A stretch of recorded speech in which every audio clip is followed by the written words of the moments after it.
Today's review, we're going to review the Sdcc 2022 Comic Con, and I will tell you what was good and what was bad and what was not at all good at all. There was a lot of disappointing things. There wasn't nothing interesting that people would want to buy this year for some reason. Mesco revealed Superman, another Superman, the one with the black suit, which already Mayflex already is making one, so I would rather have the Mayflex one. So that's a pass. Sentinel or the Centurion Iron Man. They revealed that, and nobody wants that either. Like, we already have, there's better, nicer Iron Man out there. They gotta use that one. Can't they make a Jim Lee Iron Man? Is that so hard? Wait, Jim Lee Iron Man, the one that came out in the 90s. That's the best Iron Man out of all, and nobody's doing that. Only Marvel Legends did that once already, but it's a Marvel Legends. It's not something that people want. We want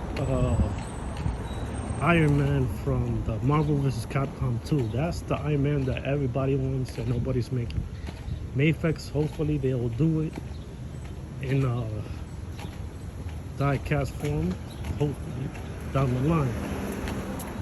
So Mesco, they revealed those. And then I see in their shelf that they have a Ghost Rider already in display, which we haven't gotten yet, which is another disappointment. We need that Ghost Rider, for God's sake. Stop teasing us every Sdcc with this Ghost Rider. If you're not gonna release it, take him out, release him already. It's supposed to be out, and we're already in the end of July and we still haven't gotten no notice on him. So that's another no. I see the new Superman is also was in display there. I would want that as well. So that comes out probably in September, hopefully. There's no damn delays. We also got no Fantastic Four 4-pack display, so that means we're not gonna get it anytime soon, which should have been out by September or so, or October. And you know, if it's not on display in Sdcc, that means they don't even have it. They don't have it themselves, so we're not gonna get it anytime soon. Probably not even this year. They also revealed Dr. Octopus, which is, I don't collect villains, so that's a pass for me. But I'm pretty sure people are happy about it. For Dr. Octopus, it's probably gonna be the best one there is. Alright, so that's enough with the Mesco. You know how they are. They're gonna release their figures in 2099, like everybody says. Who knows? I saw also the Blitzway Voltron there on display. And now we got notice that it's coming in the mail. Finally, after all this time, like wow. And it came out of nowhere too, because I'm also going on vacation and this thing comes out, and like damn, now I'm down $700 because this guy came out of nowhere. It's like, wow, I could have used that on vacation time, but no, these guys wanted their money now in the August where people go on vacation. So yeah, so the people that pre-ordered it, so like me, we have to wait for that Voltron to come out. So now it's out. Now, people that got desperate paid so much money to get it from overseas over here. So that's like a $300 down. So they're gonna pay over $1,000 for that Voltron. And people that bought in Sdcc, which was what it was on display there, they had to probably cancel their order with Big Bad Toy Store and probably lose $70, or just and they're still gonna lose. So the only way that you'll get a good deal was if you just bought in SDCC without no pre-orders, and you've gotten the best deal there. But you still have to pay to enter to SDCC, so you're still gonna lose.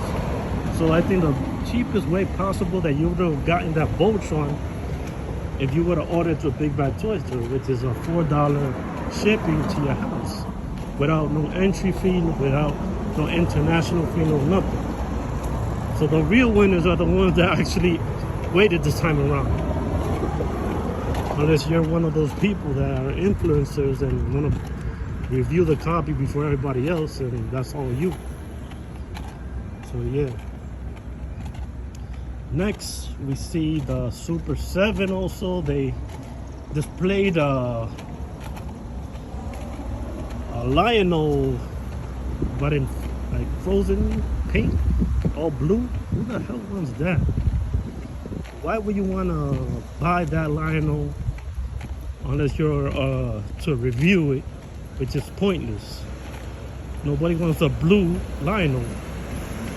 Doesn't even look like if he's frozen or ice effects or nothing. Which Super 7 was a failure. NECA's front, they showed a whole bunch of play sets, which is great, and a whole bunch of side characters like the Neutrinos and the Baxter and all the side characters that people probably are not gonna get unless you're just a Ninja Turtle collectionist or completist. So yeah, the gargoyles definitely was nice too to see there with all the gargoyles, and you see how big they are and how much space they're gonna take in your shelf. I'm not buying those. I just bought the Goliath and that's it. The other characters, they're nice and all, but they take up too much space. I did like the Thanatos one, was real nice. The robot Thanatos, that was excellent. Really liked the detail on that. So NECA won there. Now SH Figure Arts, their exclusives were not that interesting. They had the Goku, which we already got 1 million of those. We don't need another damn Goku. The Android repaint, I guess those goes for the completists, because that Android didn't even come out in so many episodes, and it wasn't an important character in the Cell Saga, really. Unless you want to say, oh, he's the guy that told Gohan to let it go, and wow, okay. Might as well give us the head only if you want something important. He's the one who told Gohan to let it go and just go all out. So that's not a must buy. And then they got Majin Buu, which a lot of YouTubers criticize. They say they wanted that under pink paint, and they like the original one better. And I'm like, okay, but I like that Buu too. But it's way too expensive for an old figure. $85. That is a real expensive figure. Like, why would you charge so much money for this Buu? I know he's big and all, but $85? That's a lot of money for a Dragon Ball Z ASH Figure Arts.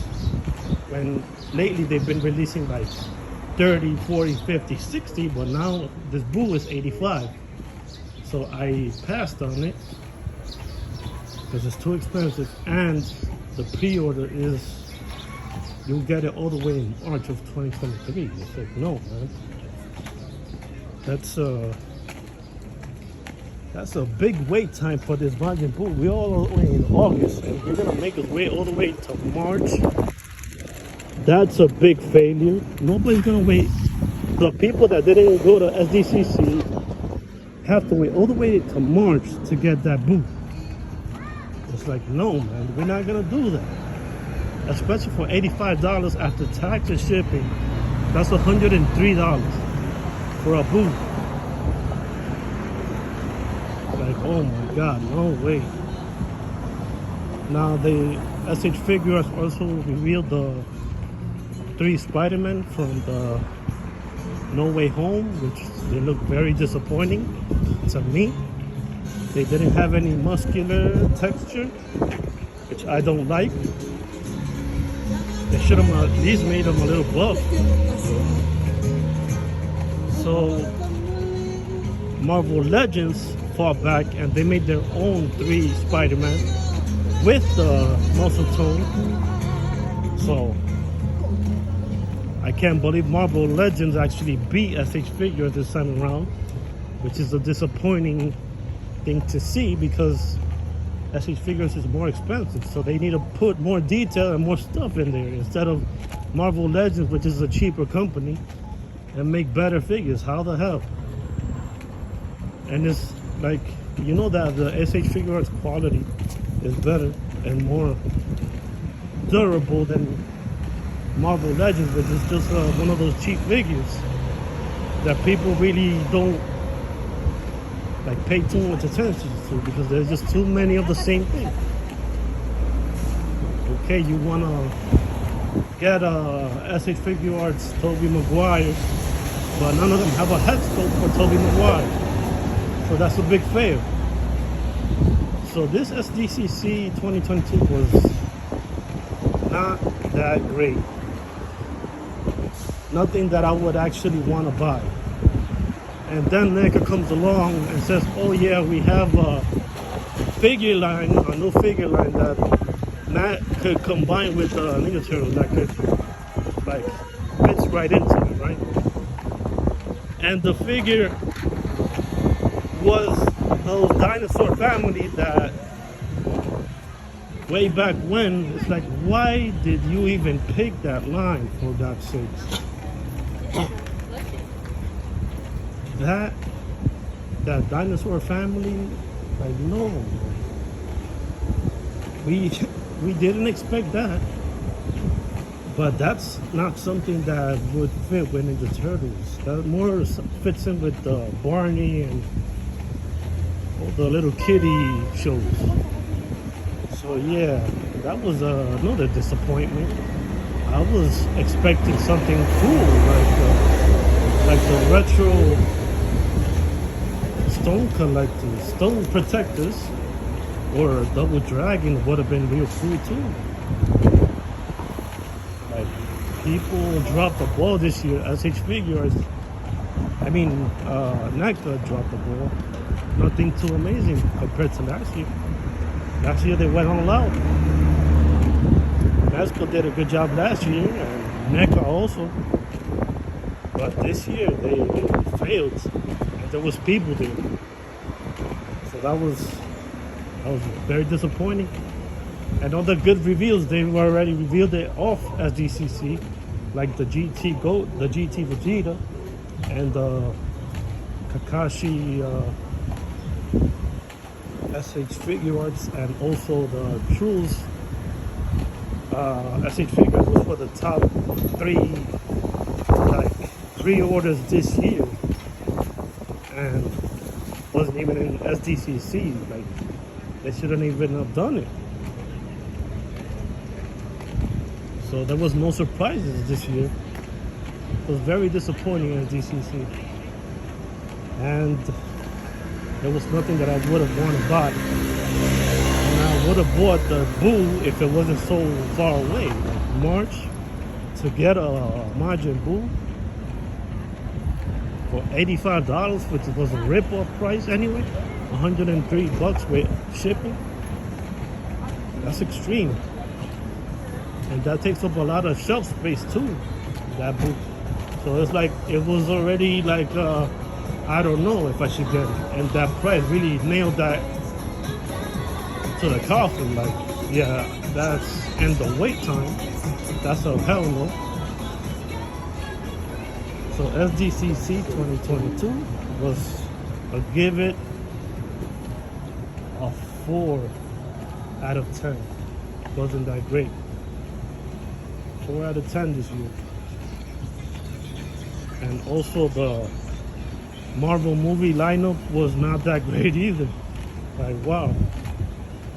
Like, all the shows that they were gonna preview and stuff, that lineup doesn't look good. Doesn't have nothing that we would want to see this year. Other than the Wakanda Forever. But they didn't show much. They didn't even show the new Black Panther. Quantumania, they didn't show. They didn't show nothing to us. Only the people that went to Sdcc. They showed a little preview there, but nothing too revealing.